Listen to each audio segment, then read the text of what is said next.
vos Bibles. Alléluia Jésus. Ce matin, nous allons beaucoup adorer à la fin du message. Donc, prépare-toi déjà parce que ça va chauffer. Amen. Amen. Dis à ton voisin, ça va chauffer.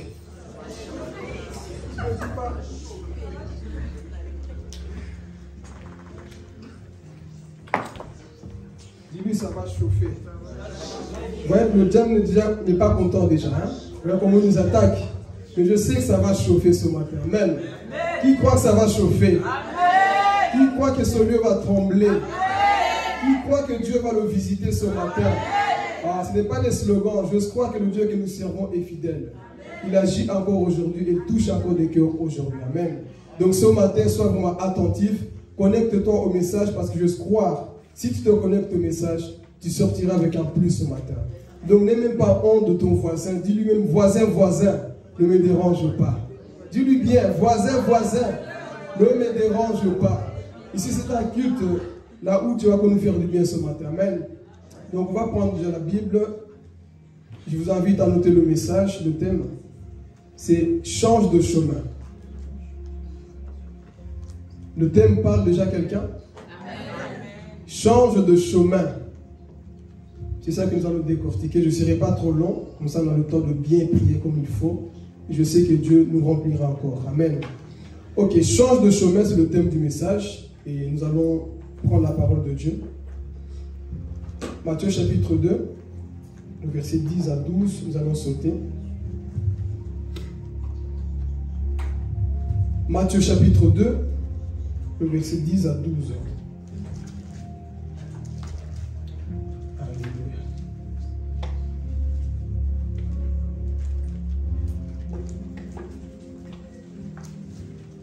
Alléluia. Si tu as trouvé, tu dis Amen. Il n'y a pas beaucoup d'Amen, il y en a qui n'ont pas trouvé. Amen. Ok, Matthieu chapitre 2, verset 10 à 12.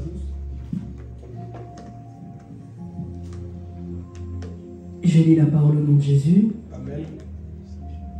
Quand ils eurent aperçu l'étoile, ils furent remplis d'une très grande joie.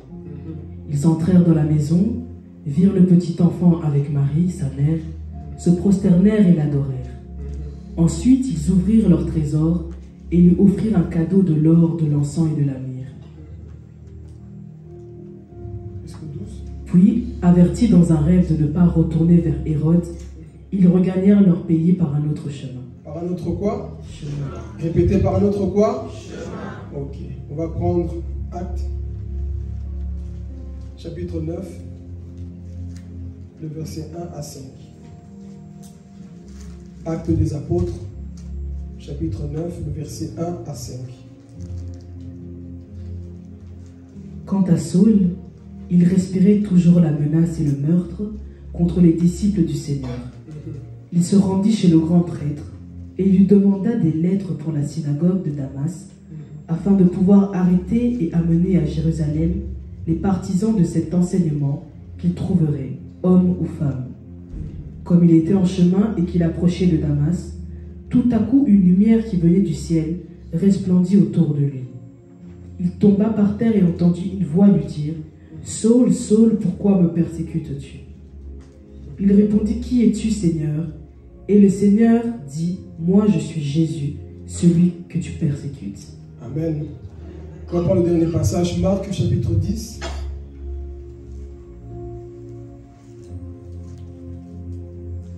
Marc chapitre 10, le verset 46 à 53.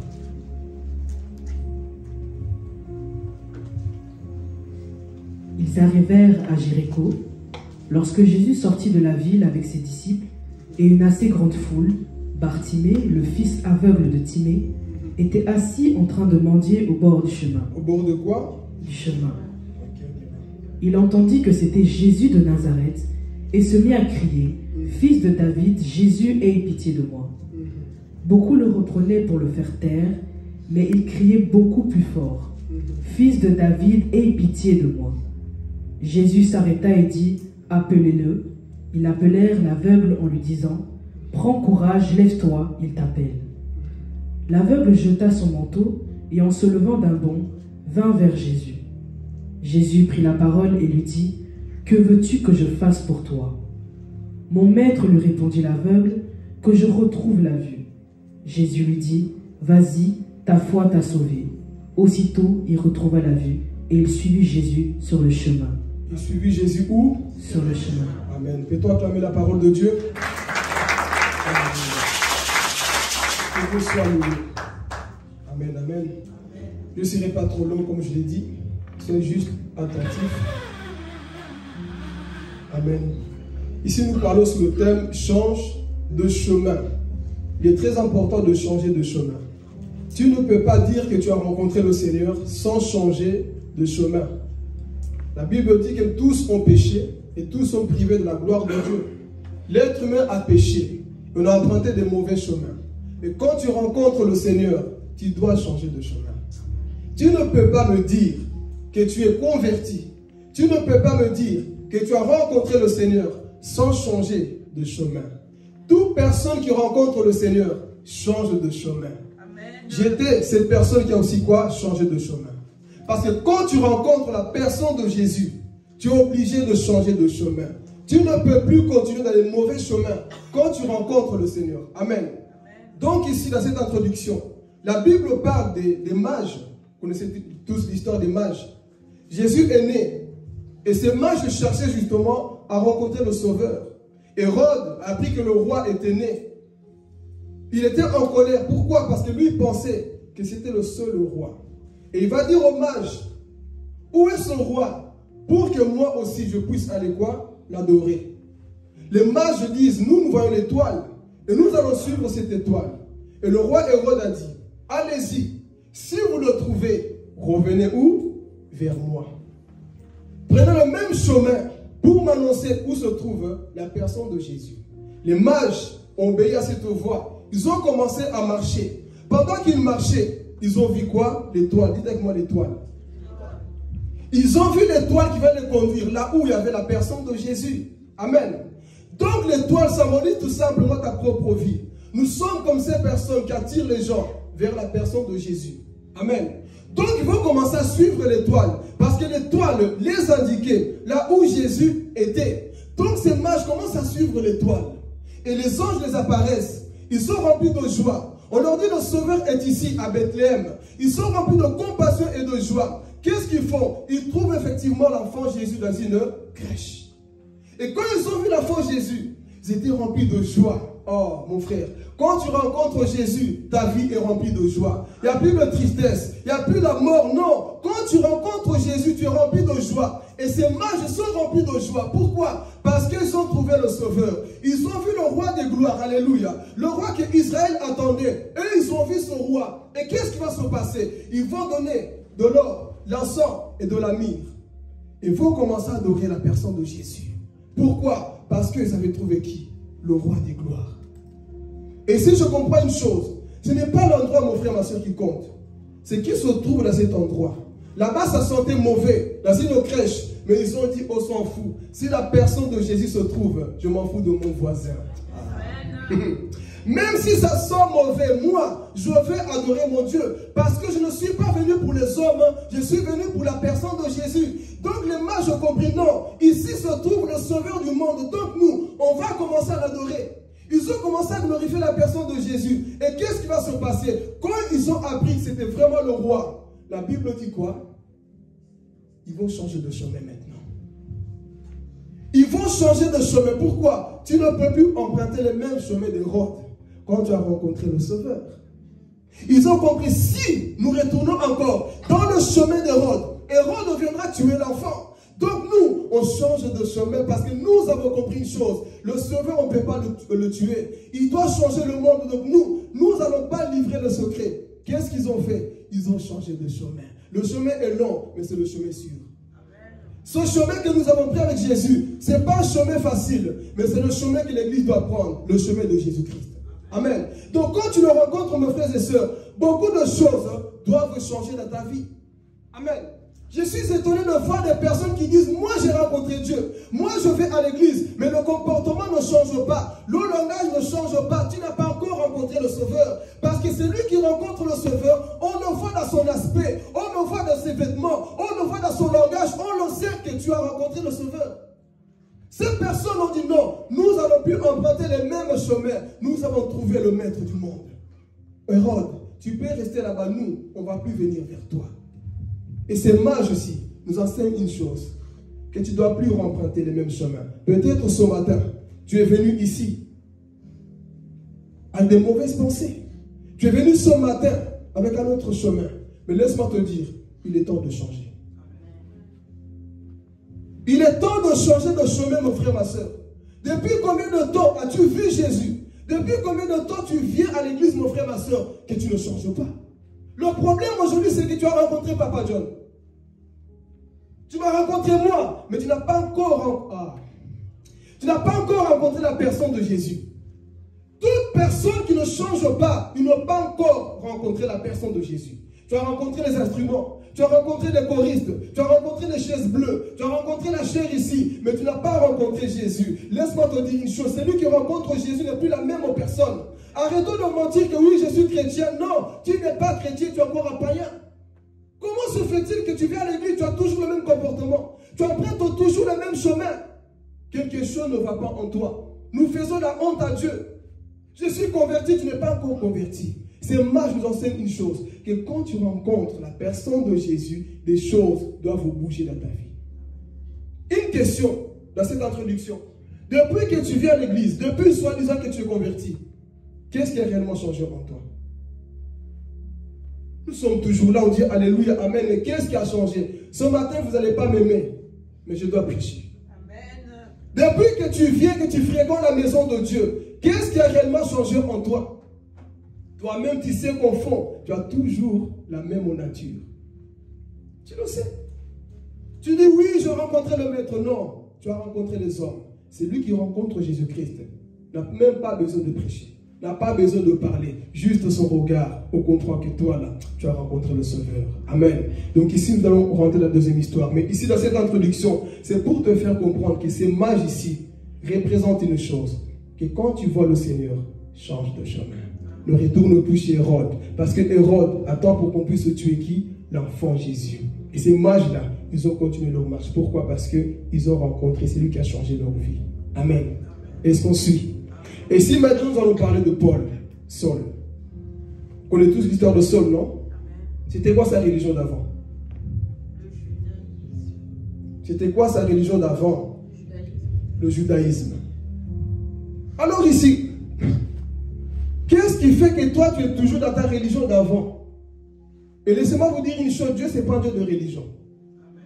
Dieu ne se trouve pas dans les religions. Mais toi tu dis que tu as rencontré le Seigneur. Mais qu'est-ce qui fait que tu es toujours dans cette religion-là, idolâtre?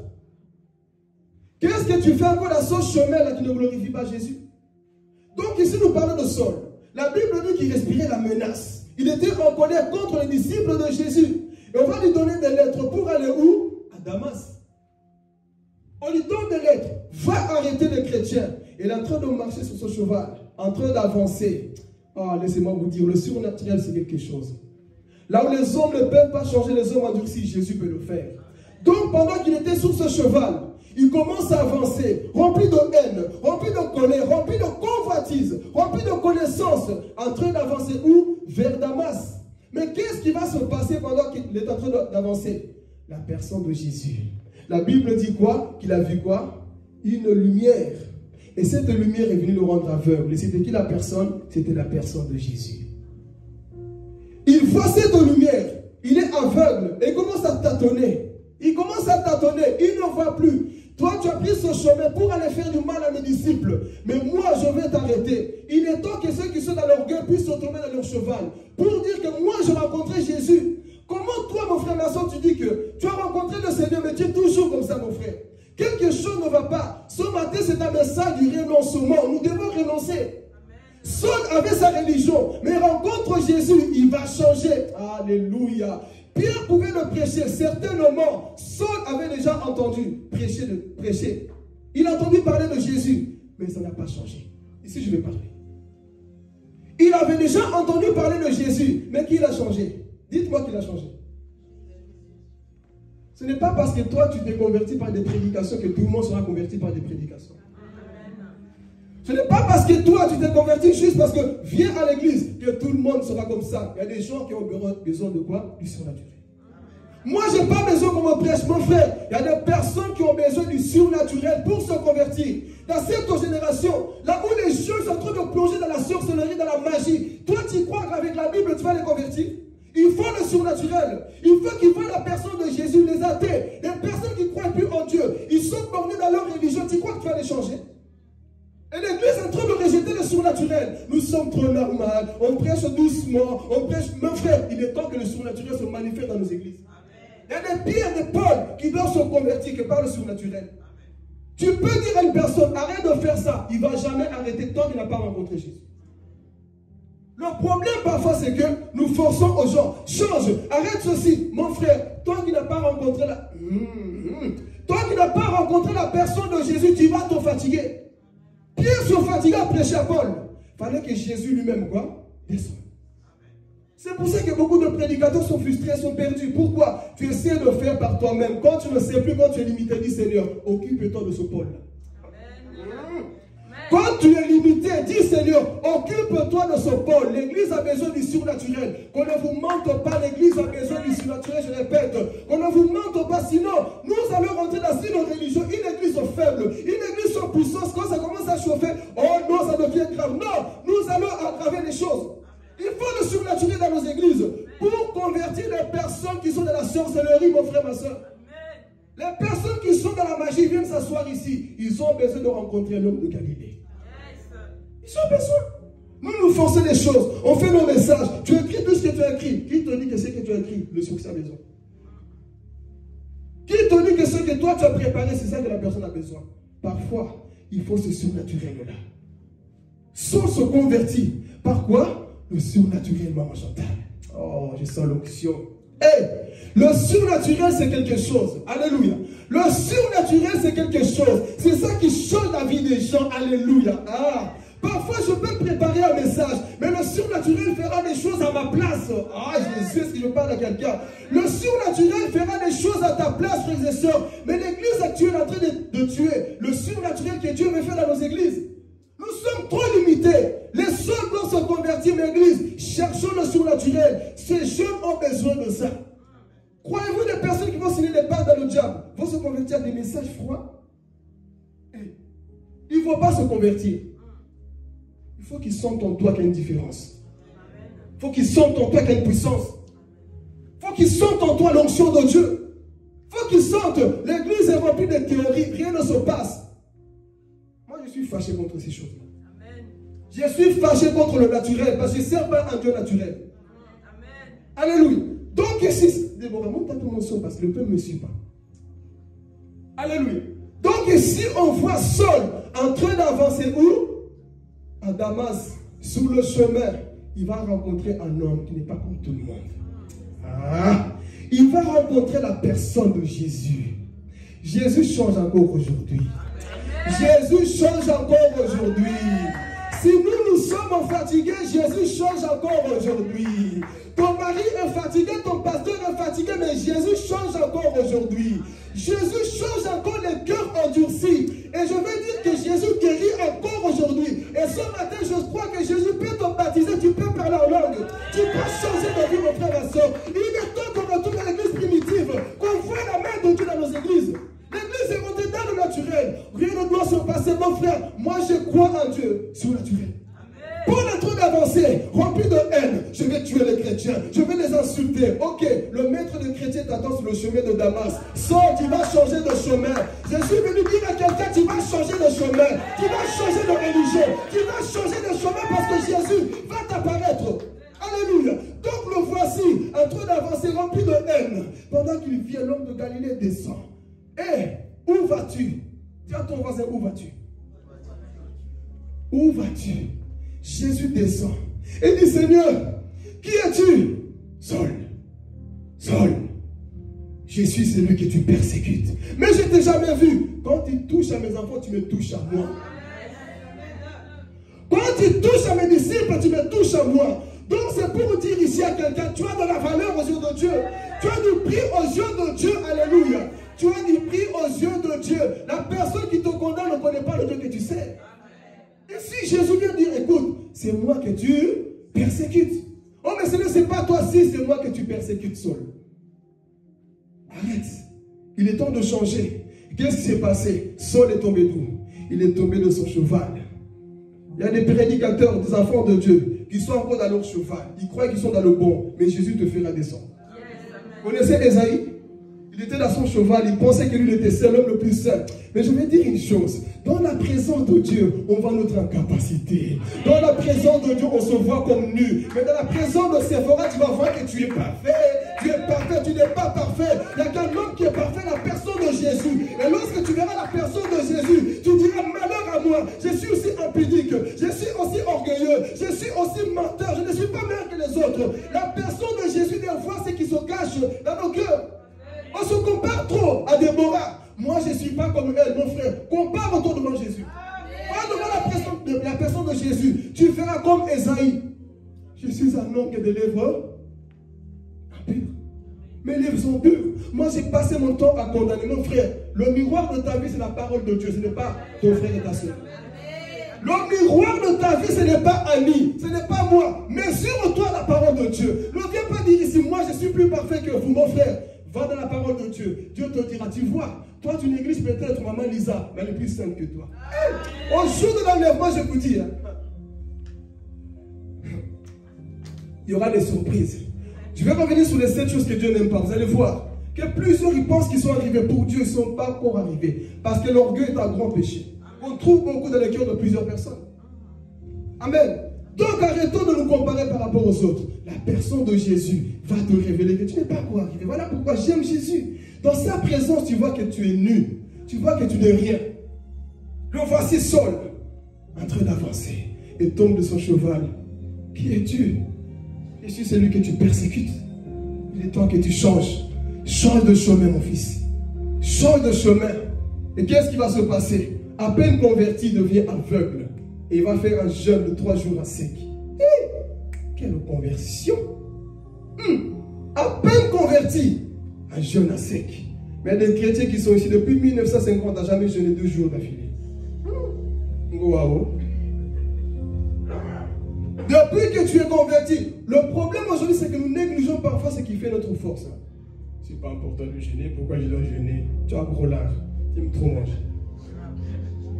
Le chrétien doit avoir une vie de jeûne, dites amen. Oh, c'est quoi ces histoires-là? Toi, chrétien, c'est tout miaf, miaf, manger, manger. Tu dois aussi avoir une vie de jeûne. C'est quand la dernière fois que tu as jeûné? Non, c'est pas important, c'est important. Il y a des démons qui partent par le jeûne et la prière. Si tu ne sais pas jeûner, ton corps là va te... Ouh, jouer. Il faut parfois crucifier son corps là par le jeûne. Mais la Bible dit, à peine converti, il fait un jeûne. C'est un bébé spirituel, non? Toi, tu es coco-bar depuis, mais tu n'arrives pas 3 jours. Honte à toi. Depuis que tu es converti, jamais tu as fait ça. Mais lui, à peine converti, 3 jours d'affilée, il ne mange pas. Il est en jeûne. Il se consacre aussi à son Dieu. Mais nous, aujourd'hui, on ne veut pas changer de chemin. On veut toujours rester où? Dans le même chemin. Mais si le gars se convertit, il jeûne. Et qu'est-ce qui va se passer? Dieu va envoyer qui? Ananias. Dites-moi Ananias. Toi, chrétien qui ne veut pas avoir le responsable sur toi, tu as un problème. Moi, j'ai besoin de personne. Tu as un problème. Là, on ne dit pas amen, hein? Tu as un problème. Je me suffis à moi-même. Je suis Melchisedec. Non, tu as besoin de quelqu'un, mon frère, ma soeur. Sinon, tu risques de te perdre. Tu risques de te perdre. Tu as besoin de quelqu'un. Le grand Paul, le plus grand missionnaire, après Jésus, se convertit. Dieu lui envoie un homme pour nous enseigner. Quel que soit ton appel, tu as besoin d'un homme qui va te coacher quelque part. Quel que soit où tu es arrivé, ne dis pas moi j'ai pas besoin de quelqu'un. Nous avons besoin de quelqu'un. Et c'est ça qui va se passer dans la vie de qui? De Saul. Il arrive là-bas. On lui en pose les mains. On le baptise. Les écailles tombent. L'homme commence à voir. Commence à voir clair. C'est ça le véritable amour. L'amour avec Dieu nous rend aveugles. Hein? Ce n'est pas l'amour des hommes, l'amour. Non, l'amour avec Dieu nous rend aveugles. On ne voit plus le péché, on voit tout comme de la boue. C'est ça le véritable amour qui rend aveugle. Et Saul, c'est ça qu'il a connu. Amen. Donc on vient le baptiser ici. Saul, le voici. Les écailles sont tombées. Et il est rempli du Saint-Esprit. Ah, Jésus. Il est rempli du Saint-Esprit, Jonathan. Paul est rempli du Saint-Esprit. Une question, ça a pris combien de temps? Combien d'années? Ça n'a pas pris beaucoup de temps. À peine converti, l'homme est quoi? Rempli du Saint-Esprit. Parce que j'ai compris une chose. Il y a des personnes qui sont comme moi, seules. Il faut juste leur dire, mon frère, change de chemin. Il rentre, il ne revient plus jamais dans le même chemin. Et qu'elle n'a pas compris. Il y a des personnes qui sont comme des sols. Ils n'ont pas besoin qu'on leur répète tout le temps la même prédication. Ils attendent juste une seule fois. Sa vie est bouleversée. Il y a des personnes qui ont besoin de se réveiller. Voilà pourquoi Chrétien, c'est toujours. J'aime son frère, il aime son Dieu. Il y a un réveil, je pense que l'Église peut le constater. Il y a un réveil qui s'est fait dans sa vie. À un moment donné, on peut jouer avec Dieu. Mais arrive un jour, mon frère, ma soeur. Vous voyez, les jaloux disent pas, mais je n'acclame pas. Hein? Les jaloux sont en train de dire, attends qu'il vit encore. Ces gens-là, on va dire, t'as échoué, Satan. Moi, je connais son frère, il aime son Dieu. Même le mercredi, vous le voyez, c'est en train de prier en feu. Qu'est-ce qui s'est passé? Un réveil. Il y aura un moment donné dans ta vie, tu dis, non Seigneur, j'ai trop péché, j'ai trop joué. Maintenant, c'est toi et moi. Mais toi, jusqu'à quand tu vas toujours bien en boire? Jusqu'à quand? À un moment donné, dis, stop. Le monde, j'ai assez joué. Fais comme Salomon. Vanité de vanité. Tout ce que j'ai vécu là-bas, ça n'a rien changé dans ma vie. Les femmes n'ont rien changé. La drogue n'a rien changé. Vanité de vanité, il est temps de changer. Le voici aujourd'hui en train de suivre son Dieu. Pourquoi? Il y a un réveil qui s'est fait. Mais parfois, on voit les gens, mais toi, jusqu'à quand aussi le réveil va arriver dans ta vie? Jusqu'à quand? Les mêmes choses, tu roules par terre, tu pleures, mais rien ne change. Alléluia. Il est temps, frères et sœurs, que parfois tu dises non. Il y a un réveil qui s'est fait dans ma vie. Les semaines, c'est compliqué de venir. Après son travail, il vient fatigué. Il prie. Il faut continuer, il ne faut pas faire la honte à Dieu. Il faut continuer. Amen. Alléluia. Il faut continuer. C'est ça qu'on veut dans nos églises. Qu'on voit un réveil. Des personnes qui changent. Malgré la fatigue, qui sont en train de quoi? Glorifier leur Dieu. Et je vais dire une chose. Ne soyez pas jaloux qu'on place ce genre de personnes. Le problème de l'église, c'est ça. Pourquoi Dieu le place? Ici, nous ne cherchons pas des personnes qui sont parfaites, mais des personnes qui ont compris la mission. Nous cherchons des personnes qui ont compris, mon frère, ma soeur. Nous, on ne dit pas, nous voulons des personnes. Non, parce que bientôt on va entendre Papa John. Oui, mais vous placez des gens, lui, il a fait ça. Non, on sait qu'il n'est pas parfait. Pierre n'est pas parfait, mais j'ai vu quelque chose en lui. J'ai vu quelque chose en lui. Donc, quand tu vas parler, critiquer, et souvent les gens qui critiquent, vous allez voir, qu'est-ce qu'ils font pour que l'église change? Qu'est-ce qu'ils font? À part critiquer et juger les autres. Donc, laissez les chrétiens changer. Laissez les chrétiens venir à Jésus. Il va vous dépasser. C'est ça, les premiers seront les derniers, église. En ce temps d'affaires, il est temps de comprendre. Il est temps de comprendre ces choses. Qu'il faut être comme qui? Saul. Saul n'a pas entendu longtemps, frères et sœurs. Il se convertit, il se donne, il comprend. Parce qu'avec Dieu, n'oubliez pas qu'il faut parfois quoi? Comprendre juste. Nous, on dit que le péché, ça tue. Mais qu'est-ce que tu fais en comprenant ça, on arrive? Tu sais que le péché, ça tue. Qu'est-ce que tu fais encore dans le péché? Donne-moi la réponse. Je ne sais pas. Tu sais que le feu là, ça brûle. Mais qu'est-ce que tu fais encore dans ce feu là? On n'aime pas Dieu, tu n'as pas rencontré. Mais je me rappelle le jour qu'il pleurait ici, il se donnait à Dieu. Quelque chose s'est passé dans sa vie. J'ai pris que cette chose aussi t'arrive au nom de Jésus. J'ai pris que cette chose t'arrive au nom de Jésus. Eh ben jaloux, ça beaucoup. Faut pas encourager comme ça, vous regardez comme ça. Faut encourager qu'on fait des bonnes choses. Alléluia. On attend aussi vos tours. Hein? On attend, frères et sœurs. Amen. Nous retournons l'avance. Saul se convertit. Il se donne à Dieu. Imaginez-vous, il avait toute sa haine pour aller tuer qui? Arrêter qui? Les chrétiens. Mon frère, parfois tu vis avec une haine à l'église. Tu vis avec le désir de ne pas changer. Mais parfois, une prédication va te parler.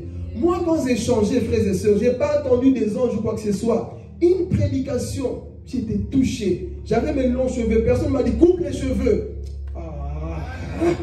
Quand tu aimes Dieu, mon frère, ma soeur, on n'a pas besoin de te dire arrête de faire ça. Parce que nous avons le Saint-Esprit qui convainc du péché. Donc, comme je disais au début, il ne faut plus forcer les gens. Ils n'ont pas compris. On va se fatiguer pour rien. Alléluia. On va se fatiguer pour rien. Mais ici, l'homme se convertit. On n'a pas forcé quoi que ce soit. Il se donne à Jésus. Nos églises sont remplies de beaucoup de chrétiens qui sont morts spirituellement, qui n'avancent plus. Ils sont juste là pour être là. Mais l'exemple de Saul nous enseigne qu'il faut changer de... Est-ce que tu vas changer de chemin à la fin de ce message? Le problème c'est ça, on écoute, c'était bien, c'était pas bien. Mais est-ce qu'on change réellement? Est-ce qu'on change réellement, frères et sœurs? Donc ils sont convertis. Elle arrive où? Chez Ananias. J'aime le verset 22. Quelqu'un peut le lire à haute voix? Qu'est-ce que Saul... ce verset m'a donné des frissons hier quand je méditais. Qu'est-ce que Saul faisait après sa conversion? Quelqu'un peut le lire à haute voix? Saul faisait quoi? On va voir qu'est-ce que Saul faisait. Et vous êtes là à trouver des versets, vous voyez. Qu'est-ce que Saul faisait? Il se fortifiait. Bon, vous allez le lire vous-même. À haute voix, s'il vous plaît. Il y a un courageux dans la salle? Amen. Okay.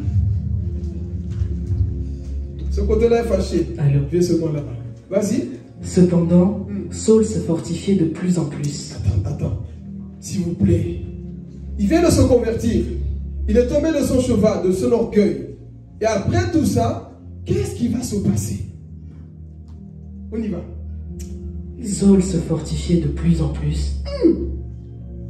Continue. Et il confondait les Juifs qui habitaient Damas en démontrant que Jésus est le Messie. Amen. Toi, tu ne te fortifies pas de plus en plus. Tu t'affaiblis de plus en plus. Lui, il est converti, frères et sœurs. Il est en train de se fortifier, en train de manger la parole de Dieu, confondre les Juifs. Pourquoi? Parce que c'est lui qui a la relation avec Dieu. C'est lui qui a rencontré Jésus, peut confondre les hommes qui se disent qu'ils sont sages de ce monde-là. Donc lui, il vient avec un témoignage. Je l'ai vu, je l'ai rencontré, ma vie a réellement quoi? Changé. Lui, il partait à Damas pour faire du mal. Mais quand il rencontre Jésus, il va pour prêcher la parole de Dieu. Je vais parler ici. Toi, peut-être, mon frère, ma soeur, ton copain ou ta copine t'appelait pour aller pécher. Mais pendant que tu es en train de marcher, une conviction te vient dans ton cœur. Je ne pécherai pas. Tu vas dire à tes copines, écoute, je suis venu pour pécher, mais Dieu a touché mon cœur. Il est temps de changer. Ah, je vais encore appuyer. Tu partais chez Antoine pour aller donner ton corps, mais le Saint-Esprit t'a dit, ne sais-tu pas que tu es le temple du Saint-Esprit? Tu dis non, je change de chemin. Quelqu'un n'a pas compris. J'appuie encore. Tu étais en train d'aller dans les bois de nuit, pendant que tu t'es parfumé pour aller draguer les meufs, en train de marcher sur le chemin de Damas. Vous ne parlez pas, hein? Sur le chemin de Damas, qu'est-ce qui s'est passé? Changement. Je rencontrais Jésus. Ah, frère, parfois la vie chrétienne c'est comme ça. Toi, tu te programmes. Tu vois ta garde-robe. Sur lequel ça va chauffer. Tu sors les bikinis les plus chers, les plus vulgaires, pour dire cet homme aujourd'hui va savoir que moi je suis Mamiwata. Il va savoir que moi je suis Mamiwata. Mais pendant que tu es en train de préparer, en train de te séduire là-bas, le Saint-Esprit vient à ton oreille. Ma fille, n'oublie pas que tu as de la valeur à mes yeux. Tu dois arrêter de faire ça. Tu dis, écoute Antoine, aujourd'hui, annule le rendez-vous. Et à partir d'aujourd'hui, toi et moi, c'est fini. Amen. Ça, on ne dit pas amen. Hein? Est-ce que tu peux dire ça, Antoine? Tu sais que lui, là, ils sont en train de dire, il recommence, il revient. Je reviens vraiment. Vous voyez ce que je veux dire? Tu es en train de te préparer pour aller chez Antoine. Mais pendant que tu te prépares, le Saint-Esprit te dit, non, non, non. Ce n'est pas ton habitude. Ce n'est pas ta nature. Sur le chemin de... Tu veux venir à l'église. Tu dis, moi, quand je verrai la tête de Papa Dieu, je vais fermer la tête. Chemin de Damas. Amen. Tu viens à l'église en train de te préparer. Aujourd'hui, moi, je ne viens pas au culte. Mon visage, je vais le fermer. Sur le chemin de Damas, le Saint-Esprit parle toujours. Amen. Sur le chemin de Damas, le Saint-Esprit parle toujours. Toi, te voici avec ta haine, avec ta colère. Tu dis non. Moi, quand je vais arriver à l'église, il faut sentir que moi, je ne blague pas. Frère, tu es faible quand tu penses comme ça. Amen. Toi, quand tu viens à l'église pour dire, moi, je vais me sentir. Moi, je rigole avec personne. Et après le culte, d'abord, je quitte, je pars chez moi. Mon frère, tu es faible. Amen. Tu es faible. Je vais à l'église, je fais tout ce que je veux et ensuite je pars. Mais sur le chemin de Damas, Dieu te dit, change. Change, mon frère, ma soeur. Il est temps de tomber de ce cheval. Mais la Bible va nous dire quoi? Pendant tout ce temps, Saul faisait quoi?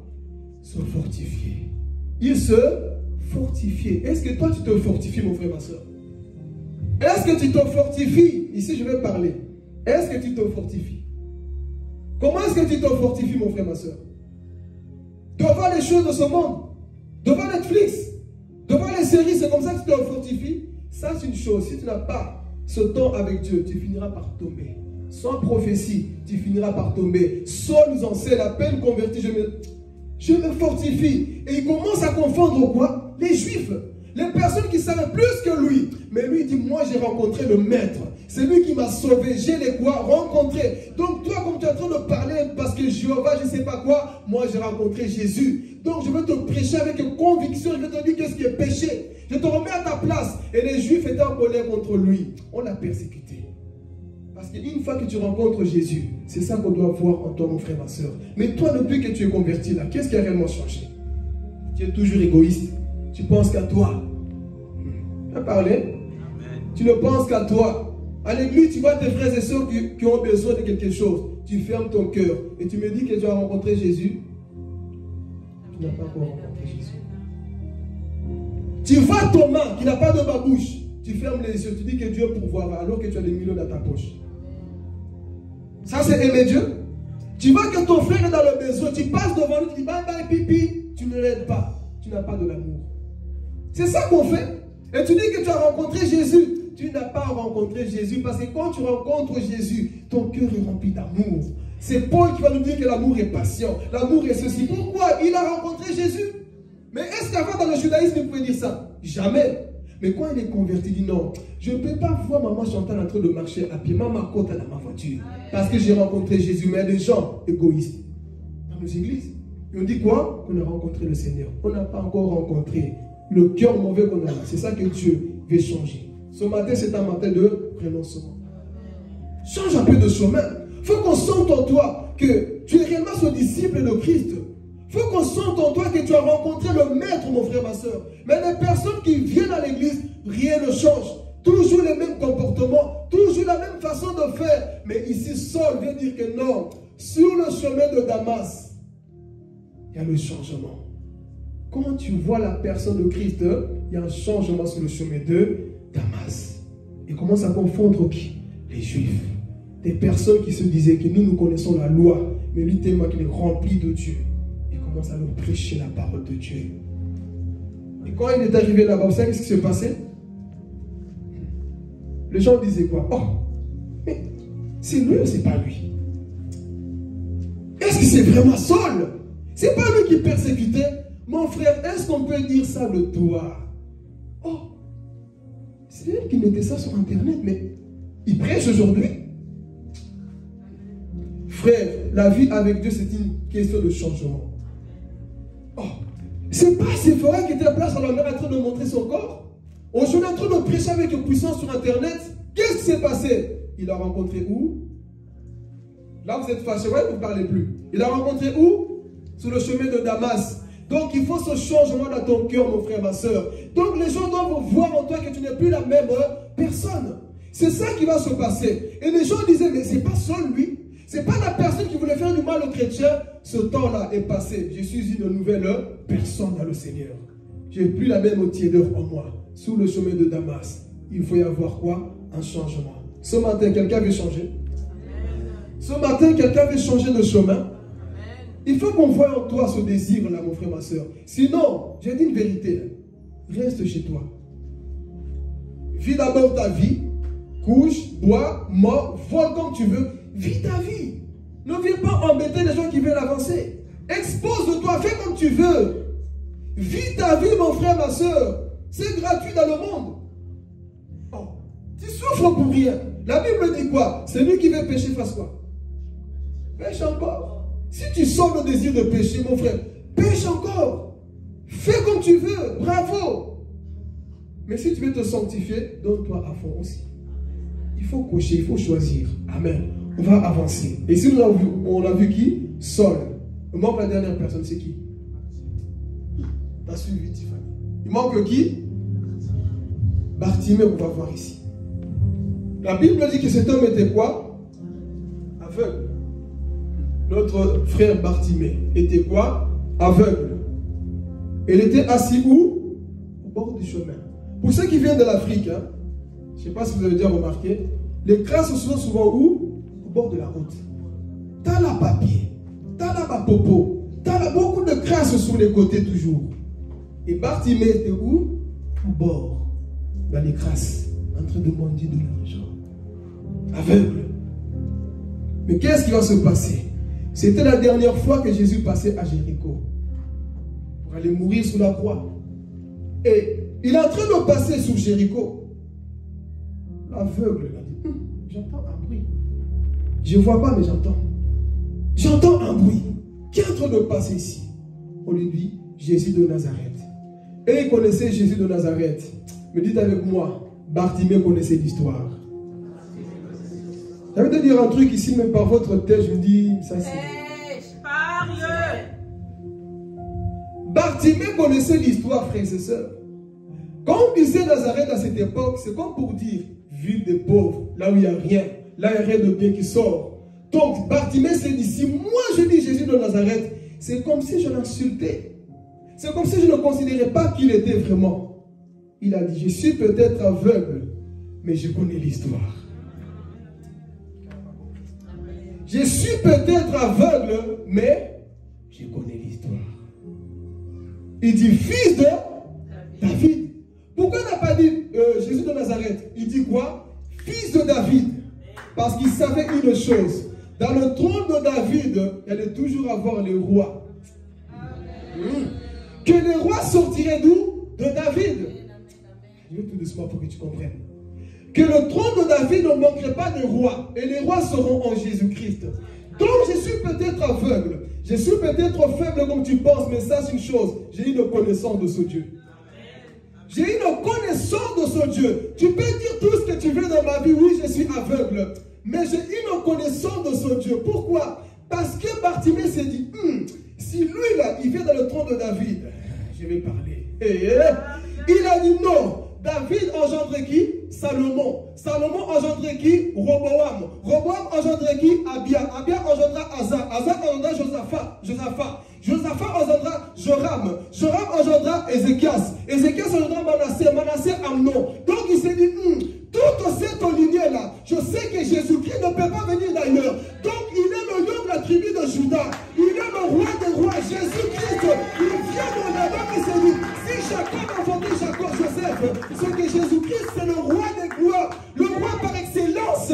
C'est lui qui doit ouvrir les yeux des aveugles. Donc moi je suis aveugle, fils de David. Aie pitié de moi dans ma maladie, dans mon péché, Seigneur. Viens m'aider. Il connaissait, il avait la révélation de son Dieu. Le problème de l'Église n'a pas la révélation. Vous, parfois, vous bafouez la généalogie de Jésus, mais une révélation dedans. Il a dit, moi je connais. Si le roi vient de cette lignée, cet homme que tout le monde élit, il n'est pas n'importe qui. Je vais dire à quelqu'un de l'église, je n'ai jamais quelqu'un parce que Dieu ne sait pas ceux qui se cachent en lui. Il a dit non, lui c'est le fils de David. Les rois sortent de qui? De Juda. Donc moi je sais que tu es... C'est lui qui devait venir. Moi dans ma maladie, Seigneur, viens m'aider. Il commence à crier. Mais qu'est-ce qui va se passer pendant qu'il crie? Le peuple. L'église. Entre deux. Pourquoi tu cries comme ça, toi? Je vais crier. Amen. Avec mon rhume ou pas, je vais crier. Amen. Dis à ton voisin, je vais crier. À la fin, on va prier. J'espère que Dieu me fait. Je sens déjà l'onction. Hey. Je veux crier. Qu'est-ce qui va se passer? Les gens disaient quoi? Comment ça chute? Moi, je sens le rakashekebe. Toi, tu me dis shit. Farabadi. Moi, je vois l'homme de Galilée. Toi, tu n'as pas la révélation de qui il est. Moi, j'ai la révélation de qui il est. Donc, moi, je vais commencer à prier. Voisin, tu me regardes de travers et t'as l'union. Moi, je sais le Dieu que je sais. Alléluia. Je connais le Dieu que je sais. Bartimée a dit, j'ai la révélation. Fils de David. Les voici les hommes en train de dire, tais-toi, Bartimée. Je ne me tairai pas.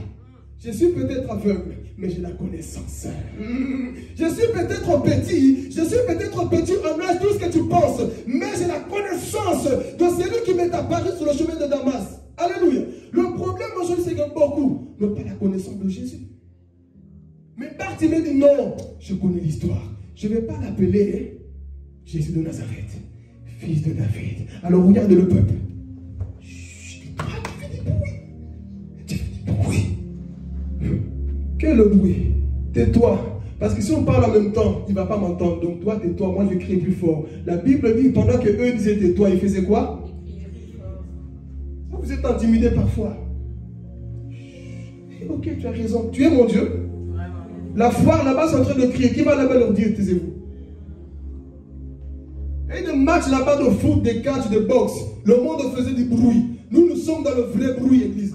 Nous sommes dans le vrai bruit. Pendant que le monde fait du bruit, nous faisons du bruit. La Bible joue qu'au jour de la Pentecôte, il y a eu un bruit. Et vous ne voulez pas que l'église ait un bruit. C'est pour ça qu'il n'y aura jamais de surnaturel si vous êtes toujours calme. Rien ne va se passer. Alléluia. Je ne suis pas de cette génération. Moi. Je ne suis pas de cette génération. Je suis la génération qui est née au jour de la Pentecôte. Les pentecôtistes, les gens de feu. Je ne suis pas baptiste, je suis le pentecôtiste qui croit encore que le Saint-Esprit peut visiter cette salle. Oh, je crois encore que le Saint-Esprit agit encore. Mentalité de pentecôtiste. Non, j'ai préparé comme ça, au revoir, amen. Non, j'ai préparé comme ça, mais le Saint-Esprit vient bouleverser la salle comme au jour de la Pentecôte. C'est quoi cette pensée religieuse qu'on a? Il ne faut pas faire trop de bruit. Il faut avoir l'éthique. L'éthique veut dire quoi? C'est rentrer dans le mouvement. Je rentre dans le mouvement du Saint-Esprit.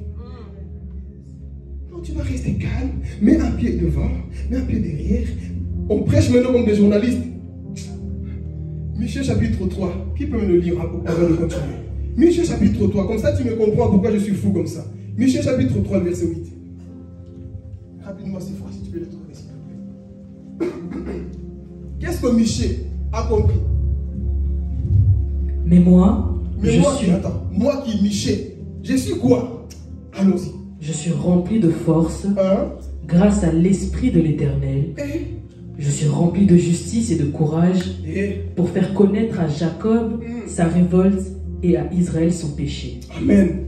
Est-ce qu'il a dit je suis rempli de faiblesse, de tiédeur? Je suis rempli de force pour faire connaître à Jacob son péché, son crime. Donc, une personne qui est animée par l'onction, n'attends pas qu'il commence à prêcher comme toi tu veux. Tu n'es pas le Saint-Esprit qui guide la personne qui prêche. Le problème, c'est ça, c'est qu'on veut guider la prédication des autres. Laissez le Saint-Esprit diriger la prédication. Amen. Donc ici, nous retournons. Bartimée commence à crier. Mais le peuple était là, non, s'il te plaît, j'ai mal dormi, j'ai mal à la tête. Mais si tu as mal à la tête, tu vas te guérir maintenant. Amen. Nous limitons Dieu. Parce que dans l'église, il y a deux types de personnes. Souvent, je vois les pentecôtistes. Il ne lève pas la main pour dire Amen. Mais qui se colle un peu sur une pierre, il va parler. Ici, il y a plus qu'une pierre. Aïe! Tu dis aïe, hein? Mais tu ne sens pas quelque chose en toi. Tu ne sens pas une puissance en toi. La Bible dit que lorsque l'onction est descendue sur le peuple d'Israël, sur la montagne de Sinaï, même la montagne bougeait comme ça. Toi, tu as le Saint-Esprit en toi. Tu es mort. Tu es mort, mon frère, ma soeur. Lorsque l'Esprit de Dieu est dans une personne, nous le voyons.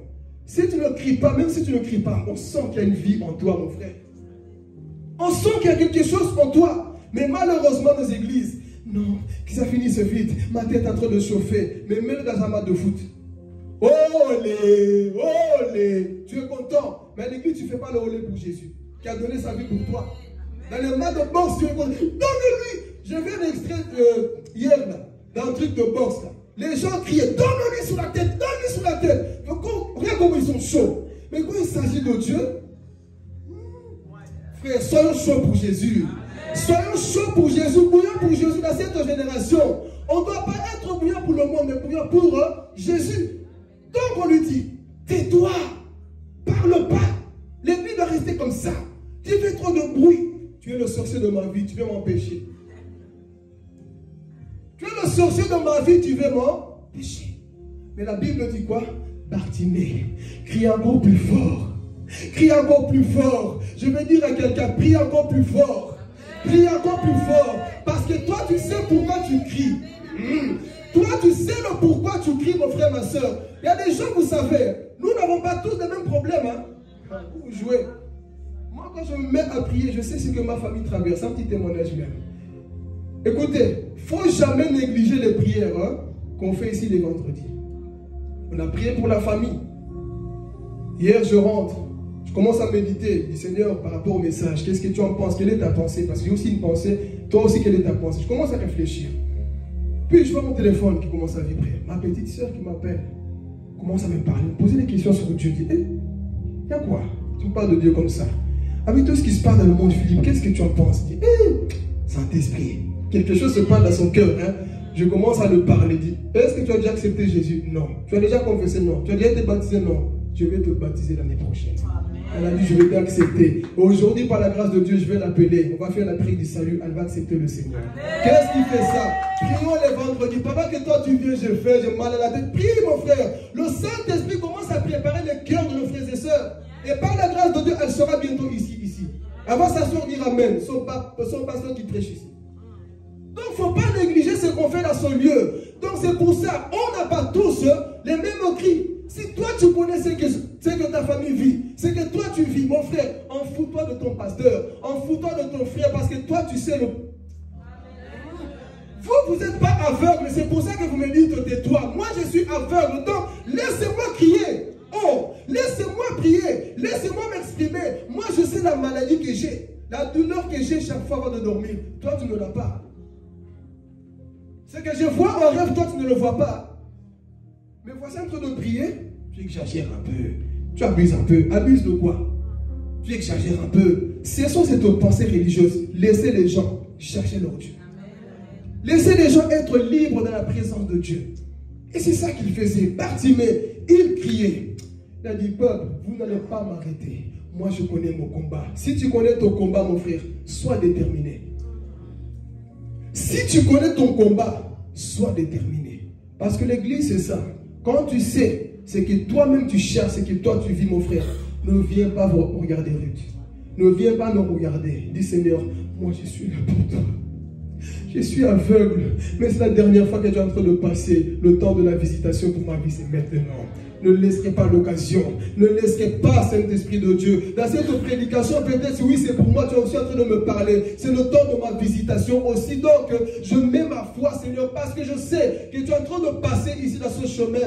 Oh, je ne serai pas comme ça, Seigneur. Parce que quand toi, tu passes, c'est le changement dans la vie des gens. Donc, Bartimée a dit, si c'est lui que le monde attend, je vais crier après lui. Et l'église, maintenant, a la révélation que Jésus-Christ sauve. Hein? L'église a la révélation que Jésus-Christ sauve encore aujourd'hui. Donc nous devons crier encore davantage à Jésus.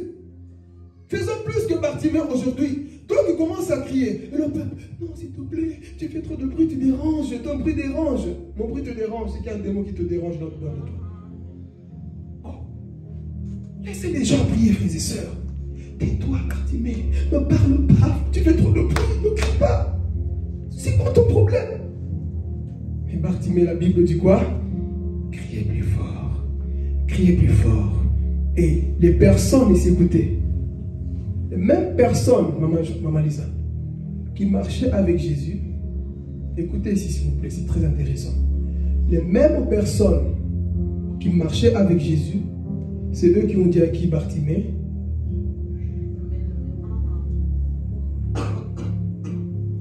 Les mêmes personnes qui se disent je suis chrétien, croyant, parfois c'est eux qui vont te blesser. Ne sois pas étonné, rien de nouveau. C'est eux qui étaient à côte avec Jésus. Groupe de Jésus. Au lieu d'aider des personnes qui sont dans le besoin, vous leur dites quoi? Tais-toi. Ne t'approche pas de Jésus. Tu es devenu défenseur. Tu tacles tout le monde qui veut s'approcher de Jésus. Les mêmes personnes qui n'ont pas la même compréhension parfois, c'est eux qui vont vous quoi? Dribbler. Dire non, c'est pas comme ça qu'on doit prier. Tais-toi, tu ne dois pas crier comme ça. Ces personnes parfois sont des personnes qui sont assises dans l'église. Je vais parler. L'église parfois va aussi te blesser. Les personnes que tu dis, ah, jamais je n'ai pensé que lui il allait me parler comme ça. Ils vont te parler comme ça. Amen. Jamais j'aurais pensé que Séphora pouvait agir comme ça envers moi. L'église, c'est comme ça. Ce n'était pas des païens. C'était quoi? Des croyants. Des personnes qui marchaient avec qui? Jésus. Qui ont dit à Bartimée, tais-toi. Il pouvait être blessé. Mais Bartimée avait la foi. Il n'a pas dit, bon, comme vous avez dit tais-toi, ok, je me tais, je ne crie plus. Il a dit, vous n'avez pas la révélation de cet homme-là avec qui vous marchez. mais moi je sais qui il est. Tu peux me dire tais-toi, moi je veux continuer à quoi? À y croire. Il a continué à prier. Il a continué, mon frère, ma soeur, il ne s'est pas découragé. Combien de gens se découragent quand il y a des problèmes dans l'église? Oui, les disciples de Jésus m'ont dit tais-toi. Oh, ils m'ont dit comme ça, j'arrête de prier, je vais plus à l'église. Bartimée a dit, je vais venir encore. Je vais venir encore. Viens confondre les gens qui pensent qu'ils sont plus spirituels que toi. Viens les confondre, les faire comprendre que moi aussi je connais le Jésus là. Toi tu penses que tu es le meilleur ami de Jésus. Tu penses que tu es le Saint-Esprit de Jésus. Moi aussi je suis disciple de Jésus. Alléluia. Donc Bartimée ne s'est pas découragé. Il a dit, fils de David, moi je m'en fous de qui est en train de m'arrêter. Moi je crois encore en toi. Il ne s'est pas dit, non Seigneur, moi j'arrête de te suivre parce que les hommes qui sont là-bas sont en train de m'en empêcher. Il a dit, je vais continuer. Il a continué. Et vous avez vu ici, c'est les mêmes personnes qui étaient à côté de Jésus là, qui ont bloqué sa marche. Et parlé.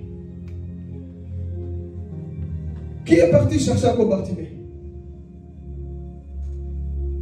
Les mêmes personnes, Jésus les a utilisées pour aller chercher qui? Je vais dire une chose, l'église n'est pas parfaite, mais Dieu utilise l'église pour chercher les perdus. Il n'a pas compris la profondeur. Les mêmes personnes que toi, tu dis non, Papa John m'a mal parlé, il m'a blessé. Un jour, Dieu va utiliser la bouche de Papa John pour te ramener à la raison. Maman Lisa que tu critiques et toi tu dis, il est trop à côté de Jésus, mais il m'a blessé. Dieu va utiliser sa bouche pour te prophétiser, pour que tu abandonnes le péché. La même personne, mon frère, ma soeur, que tu dis, oh mais comment il pouvait faire ça? Dieu va utiliser cette personne pour te ramener à la raison. Donc l'église, quelle que soit ta faiblesse, tu es l'épouse du Christ. Vous pouvez dire tout ce que vous voulez contre l'église. Dieu aime l'église. Son sang a coulé pour l'église. Il a payé le prix pour l'église. Donc on peut dire tout ce qu'on veut sur l'église. Dieu a besoin de l'église pour que le monde sache une chose, que cette église appartient à Jésus. Avec faiblesse ou pas, nous appartenons à Jésus-Christ, frères et sœurs. Donc parfois, Dieu va utiliser la même église pour te ramener. Parce que ce n'est pas les bouddhistes ou autre chose qui vont te ramener vers Jésus. Ah, je vais te parler. L'église, c'est la porte qui fait rentrer les brebis pour rencontrer le Seigneur. Donc si tu quittes ton église, mon frère, ma soeur, où iras-tu? Si toi tu dis, moi à partir d'aujourd'hui, je ne prie plus, moi les églises là-bas sont tous les hypocrites, tous les aventuriers, tu vas aller où? Il n'y a pas d'autre chemin si ce n'est Jésus. Il a établi une église sur la terre, là où tu dois te soumettre. Et si je vais parler aux gens qui n'aiment pas les églises, je suis fâché moi contre ces gens-là. Moi-même j'ai quitté l'église, je donnerai les raisons. Ça va revenir les raisons pour lesquelles je dois quitter. Mais je suis fâché contre les gens. Moi, les églises, je ne mets plus les pieds. Pourquoi? Les raisons banales parfois. Pourquoi? On m'a mal parlé. C'est pour ça que tu as quitté? Je ne suis plus assidu parce que là-bas ils sont tous comme ça. C'est pour ça que tu as quitté? Moi je suis fâché contre ce genre de personnes. Toi tu vois que le mal dans une église, mais que fais-tu pour que l'église puisse évoluer? Ça dans nos églises, il y a ce genre de personnes. Pose-toi la question là où tu es. Ok, j'ai remarqué dans l'église il y a ça. Qu'est-ce que moi je peux apporter pour que l'église change? Nous critiquons beaucoup, mais on ne met pas de changement. Ok, l'église associe. Mais qu'est-ce que toi tu fais pour qu'il y ait un changement? Le problème c'est quoi? Il y a un problème de la communication. Il y a un problème de la chorale. Il y a un problème de la prédication. Il y a un problème aux toilettes. Il y a un problème sous le toit. Il y a un problème sous le tapis. Il y a un problème de la femme de pasteur. Il y a un problème des enfants de pasteur. Il y a un problème ceci. Il y a un problème là-bas. Il y a un problème dans l'argent. Il y a un problème dans les baffes. Et toi tu as un problème dans ta langue. Qu'est-ce que toi tu peux faire pour que les choses s'améliorent, mon frère? Toujours il y a un problème là-bas, il y a un souci là-bas. Et toi, ton vrai problème, c'est ta langue. C'est ta langue. Qui t'a dit qu'il n'y aura pas de soucis? Bartimée, les personnes qui marchent avec Jésus, c'est les mêmes personnes qui l'ont dit quoi? Et toi? Il y a des gens, vous connaissez ce type de personnes dans une église. Ils voient des problèmes partout, mais eux-mêmes ne changent jamais. Qui connaît ce genre de personnes? Moi, mon ami est là-bas, vous là vous êtes fâchés. C'est ce genre de personnes qui voient qu'il y a des problèmes. Et moi, je ne viens même pas me dire un truc, oui, mais pourquoi lui il fait ça si toi-même tu fais rien? Vous ne voulez pas parler. Il y a des gens moi, qui essaient de faire quelque chose, qui veulent avancer, mais toi jamais tu bouges même ton pied. Tu es là juste en train d'observer. Là c'est mal rangé, je vais te gifler, il ne faut même pas parler. Toi tu fais rien pour torsionner l'église? Tu fais rien pour l'église? Oui mais ici, mais pourquoi de quoi? Bouge un peu, dis à ton voisin, bouge un peu, c'est quoi le problème? Oh, toujours en train de voir chorale c'est mal fait. La chorale a mal chanté. Viens chanter. Oh. La chorale, j'ai pas aimé. C'est pour toi qu'on chante. La prédication, j'ai pas aimé. C'est pour toi, mon frère. Fais quelque chose. Prends le micro, viens prêcher. Viens chanter avec ta voix, on dirait. Hey. Mais j'ai pas aimé. Vous savez, être là-bas assis, c'est facile. Hein? Oh là, t'as les pieds croisés. C'est pour ça que nos femmes comprennent de nous. On a un poids que parfois vous ne pensez pas. On a un poids que vous, tu dois penser à tout, l'église, les âmes, Seigneur, ce qui même. On a un poids sur nous. Mais toi, c'est juste assis, tu viens. Tu ne penses même pas que le message que tu dois programmer. Tu dois écouter la pensée de Dieu. Les fidèles, les gens qui te critiquent aussi. On a tout un poids. Toi, tu n'as pas tout ça. C'est juste, ils vont voir aujourd'hui, tu t'assois. Et quand la personne commence à prêcher, là, il a mal fait. C'est comme les joueurs, les supporters du foot. Va le tirer à gauche, va jouer. Moi, comme j'ai arrêté le foot, un jour, je suis parti jouer à l'Agora, mini-foot. Jonathan, tu connais. Hey. À l'époque, quand je jouais, on m'appelait l'homme qui avait beaucoup de poumons. Moi, je courais. Moi, je courais sans me fatiguer. Et mon entraîneur m'aimait beaucoup pour ça. Mais toi, tu cours beaucoup, tu ne te fatigues jamais. Tu cours bien, tu cours, tu es trop rapide. Puis quand j'ai arrêté, j'ai trop mangé, maintenant je prêche aujourd'hui. Et un jour, mon chef m'a dit, écoutez, on va faire un peu un match de mini-foot. Ah, comme je cours vite, ils vont voir aujourd'hui. Ah, moi, j'ai pensé que c'était comme à l'époque. Maman Chantal, je suis rentré, j'ai couru que 2 minutes. Mon cœur a commencé à chauffer comme si j'allais mourir. En fait, c'est comme ça. Quand tu es à l'extérieur, c'est facile de critiquer. Va jouer, le cœur va chauffer. Je commençais à courir. Et puis je me suis arrêté. S'il vous plaît, je sors un peu. C'est moi, Philippe. Je me rappelais comment je courais vite. Je pouvais tenir pendant 90 minutes. Sans m'arrêter, je courais. Mais 2 minutes. Le cœur chauffait, je pensais que j'avais un cancer. Je vous assure, le cœur chauffait, j'avais mal au cœur. Je dis, hey, je vais tomber d'ici. J'ai dit, sortez-moi. Donc parfois c'est facile de critiquer quand tu ne joues pas. Hein. C'est facile de critiquer quand tu ne chantes pas, quand tu ne prêches pas. Quand tu fais rien, c'est facile de parler. Mais viens faire. Le jour que tu vas faire, c'est là où tu comprendras beaucoup de choses. Donc ne critiquez pas parfois les gens qui sont au service. Amen. On va terminer bientôt ici. Donc, Bartimée, ici, commence à crier. Les mêmes personnes ici font quoi? Le font taire. Mais lui, il ne s'est pas arrêté. Dieu utilise l'église pour te ramener à la raison. Et Bartimée commence à venir. Et Jésus dit quoi? Amène-le-moi. Voici Bartimée qui vient. Jésus pose la question. Que veux-tu que je fasse pour toi? Imagine que Jésus te pose cette question. Toi, tu vas dire quoi? Hein? Ici, Jésus te dit, que veux-tu que je fasse pour toi? Et là, tu sais que Jésus, lui, il est capable de tout faire. Seigneur, attends un peu. Et vous savez ici, hein, c'était en même temps, voilà pourquoi moi j'aime la Bible. Dans la Bible, il n'y a rien de hasard. Si vous lisez plus haut, Jésus fait la même question aux disciples. Que voulez-vous que je fasse pour vous? Vous savez qu'est-ce qu'ils ont répondu? Que je sois assis à ta droite, à ta gauche, que je sois élevé. Et il vient poser la même question ici, à l'aveugle né. Il n'a pas cherché la gloire. Nous avons 2 types de chrétiens parfois dans nos églises. Que veux-tu que je fasse pour toi, Seigneur? Que mon mariage soit le mariage le plus réussi de l'année. Qu'on sente que moi, je me suis marié. Seigneur, donne-moi les moyens.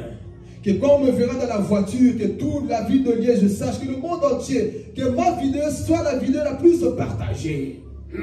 Seigneur, toi-même tu sais. Et pendant tout ce temps, je te dis, continue. Oui, Seigneur, tu vois. Et puis quand je commence à prêcher, Seigneur, que la salle soit remplie, que quand je dis seulement Amen, Seigneur, que toute la salle tombe. Dieu te dit, oui, Seigneur, tu vois, quand je commence à marcher, les gens commencent à tomber comme Paul, comme Pierre, Seigneur. Dieu te dit, c'est ça que tu veux? Mais Bartimée n'a pas dit ça. Qu'est-ce que Bartimée a dit?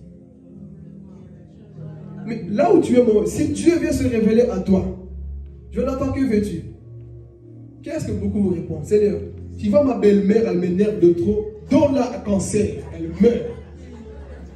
Ah oui, il y en a qui vont chercher la mort de leur ennemi. Hein? Tu vois la soeur, depuis qu'elle ne me parle pas, à partir d'aujourd'hui, qu'elle sent que moi je suis moins. Que quand je commence à parler, Seigneur, qu'elle ait la diarrhée, qu'elle sent qu'on ne touche pas au moins de Dieu. Parce que moi je suis moins pour ça, Seigneur. Que veux-tu que je fasse pour toi? Seigneur, que mon entreprise prospère, qu'on sache que moi, Seigneur, tu vois, moi je suis la femme la plus belle du quartier. C'est ça que tu vas demander à Jésus? Quand Dieu te demande une chose, pense d'abord à son royaume. Quand Dieu te demande, mon frère, ma soeur, pense d'abord à son royaume. Mais toi ici ce matin, c'est peut-être aussi la même question que Dieu te pose. Que veux-tu que Dieu fasse pour toi? Chacun voit dans son cœur de le terminer. Toi, tu vois déjà ton compte en banque. Seigneur, ce mois-ci, j'ai beaucoup de dettes. J'aurais même des saisies. Ce mois-ci, s'il te plaît. Qu'il n'y ait pas de saisie. Que veux-tu que Dieu fasse pour toi ce matin? Réfléchissons. Ne pense pas à ton père qui, mon père meurt. Non, pas ça. Que veux-tu que Dieu fasse pour toi? Bartimée a dit, mon Seigneur, je suis aveugle, que je voie. Je veux voir, j'ai besoin des yeux. Que veux-tu que Dieu fasse, mon frère, ma soeur, là où tu es, pour ta vie? Cette année, que veux-tu que Dieu fasse? L'année est en train de se terminer, mais la dernière fois que Jésus passait à Jéricho, il te pose la même question. Prends ces paroles prophétiques pour toi, ce n'est pas de blague. Qu'est-ce que tu veux que Dieu fasse pour toi? Moi, je suis content d'une chose, c'est que j'ai demandé à Dieu. J'ai vu quand même la main de Dieu. Du côté de ma mère, ma petite soeur s'est convertie. Du côté de mon père, ma petite soeur s'est convertie. Je glorifie le Seigneur, le salut des âmes. Et ça continue. Mais toi, comme tu es là, qu'est-ce que tu veux que Dieu fasse pour toi? C'est peut-être pour ton cœur, pour toi, une situation là où tu sens que, Père, je suis esclave de ça. Aide-moi, Jésus. Aide-moi à sortir de là. Dieu te pose la question ce matin. Que veux-tu que je fasse? Et Dieu peut le faire. Si tu es sincère, Dieu peut le faire ce matin. Si tu crois que tu as crié, fils de David, aie pitié de moi, il peut réellement le faire. Tout dépend de toi ce matin. Ça dépend de toi. Et qu'est-ce qui va se passer ici? Il vient vers Jésus. Que veux-tu que je fasse? Que je recouvre la vue. Va, ta foi t'a sauvé. Oh, il a reçu deux choses. La guérison et le salut de son âme. Jésus. Pourquoi? Parce qu'il a demandé l'essentiel. Et ce matin, mon frère, ma soeur, s'il te plaît, j'avais de me mettre à genoux pour te dire ça, mais je ne me mettrai pas à genoux. Mais juste pour te dire, mon frère, prends une décision. Fais ce que Dieu te demande. Qu'on voit réellement un changement. Qu'on voit en toi que tu es une nouvelle personne. Que les gens se trompent à ton sujet. Qu'on dise que non, il y a quelque chose qui est en train de se passer dans la vie de cet homme. Quelque chose est en train de se passer dans la vie de cette femme. Elle n'est plus la même. Une situation. Quelque chose que Dieu est en train de faire. Et qu'est-ce qui va se passer? Bartimée qui était assis au bord du chemin. La Bible dit quoi? Il a changé de chemin. Changement de fréquentation. Changement de fréquentation. Quitte le bord de la route qui est rempli de péchés. Quitte ces choses qui t'amènent loin de Dieu. Et si je parle à quelqu'un prophétiquement, quitte ces choses du péché, mon frère, ma soeur, qui t'éloignent de Dieu. Dieu sait, il t'appelle, il sait que tu peux aller loin. Tu es en retard. Tu es en retard parce que tu es encore assis au bord du chemin, la saleté. Et Dieu t'appelle quelque part, tu dois le suivre. Dieu te dit tout simplement, quitte le bord du chemin. Rentre dans le chemin qui est Jésus lui-même. Suis-le constamment. Arrête de manger au bord du chemin, arrête de mendier. Tu as de la valeur, tu es en train de te prostituer comme ça. Tu as de la valeur, tu es en train de te perdre comme ça dans les choses futiles, mon frère, ma soeur. Et Dieu te dit ce matin, ma fille, mon fils, quitte le bord du chemin, Bartimée. Tu n'es pas venu comme ça au monde. Une situation s'est passée, aujourd'hui tu es devenu comme ça. Mais Jésus est en train de passer au travers de ce message et il te parle et te dit, ma fille, mon fils, il est temps de quitter le bord du chemin. Change de chemin ce matin. Change de chemin. C'est peut-être sa dernière chance. Et Dieu te dit, change de chemin. C'était la dernière fois que Jésus passait par là. Bartimée a saisi la grâce. Le temps de la visitation, il a dit, Seigneur, c'est maintenant ou jamais. Fils de David, aie compassion, aie pitié. Et la Bible dit pour terminer, qu'est-ce qui s'est passé? Il a suivi Jésus sur le chemin. Il a suivi Jésus où? Sur le chemin. Il commence à suivre Jésus. Il est devenu le disciple de Jésus. Mais il était assis où? Sous le bord du chemin. Ce matin, Dieu t'appelle, mon frère, ma soeur, à quitter le bord du chemin.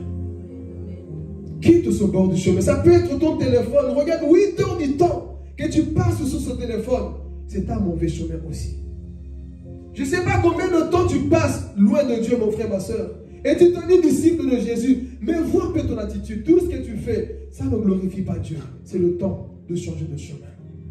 Cette religion là où ça ne t'amène à rien. Quitte-la, mon frère, ma soeur. Là où tu sais que Jésus n'est pas glorifié, quitte ces choses. Entre dans le chemin qui est Jésus, parce qu'il est dit lui-même dans Jean chapitre 14, le verset 6, je suis le chemin, la vérité est... Quitte, mon frère, ma soeur. Quitte ces chemins.